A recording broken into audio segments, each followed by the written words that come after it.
Assalamualaikum warahmatullahi wabarakatuh. Saya Dr. Saiful Hidayat, spesialis paru, selaku Ketua Satgas Penanggulangan Coronavirus COVID-19. Di sini di Rumah Sakit Umum Pamekasan ini, Rumah Sakit Umum Daerah Slamet Martodirjo Pamekasan. Saat ini rumah sakit kami menjadi rumah sakit rujukan untuk kasus-kasus COVID.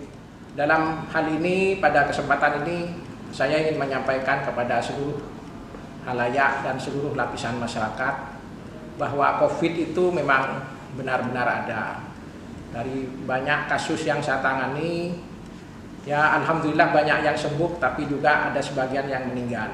Penyakit ini merupakan penyakit menular dan sangat rentan, sangat berisiko kepada mereka yang berusia lanjut di atas 60 tahun atau orang yang mempunyai penyakit lain atau komorbid, misalnya diabetes atau kencing manis, hipertensi atau jantung.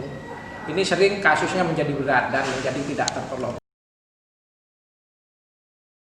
Virus ini memang ada. Tidak benar kalau virus ini dikatakan bohong bahwa COVID ini bisnis. Tidak benar, karena memang virus ini ada. Tiap hari kita menerima pasien positif, pasien PDP dan sebagainya.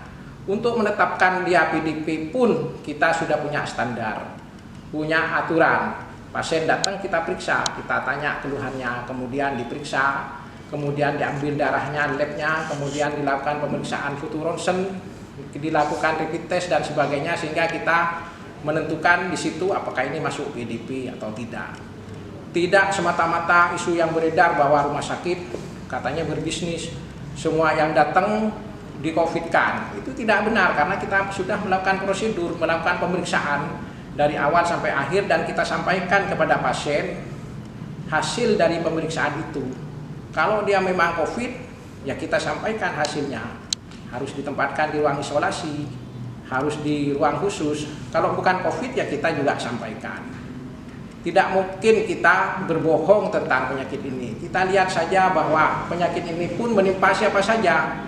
Bahkan seorang pejabat tinggi pun setingkat menteri, setingkat wali kota, bahkan tenaga kesehatan pun kita dengar, kita lihat sehari-hari banyak yang berkembangan. Bagaimana kita berbohong?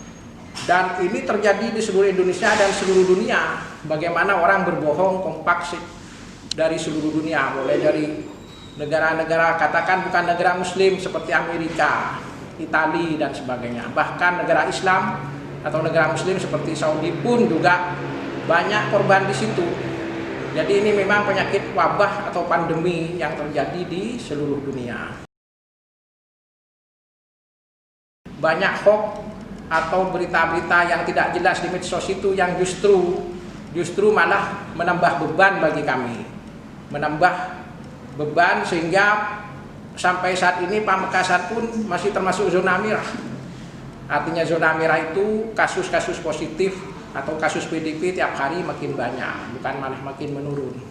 Karena kenapa? Karena dari pola pandang atau pola pikir yang terjadi, menganggap COVID itu tidak ada, COVID itu bohong, COVID itu bisnis, jenazahnya tidak dimandikan, tidak disolatkan, atau tidak dikafani dan sebagainya. Itu yang dipercaya oleh masyarakat, sehingga pencegahan atau pemotongan mata rantai penularan itu tidak berjalan.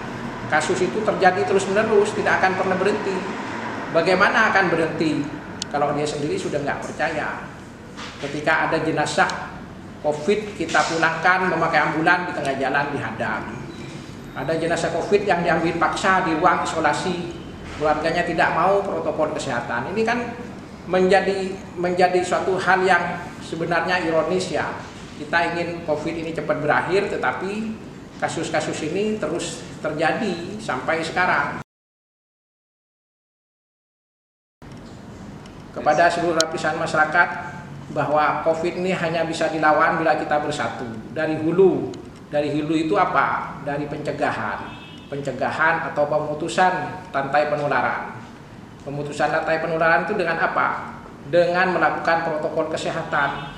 Dengan apa? Memakai masker, cuci tangan, distancing, menjauhi kerumunan, stay at home dan sebagainya. Itu yang harus kita laksanakan secara terus-menerus untuk memotong mata rantai penularan.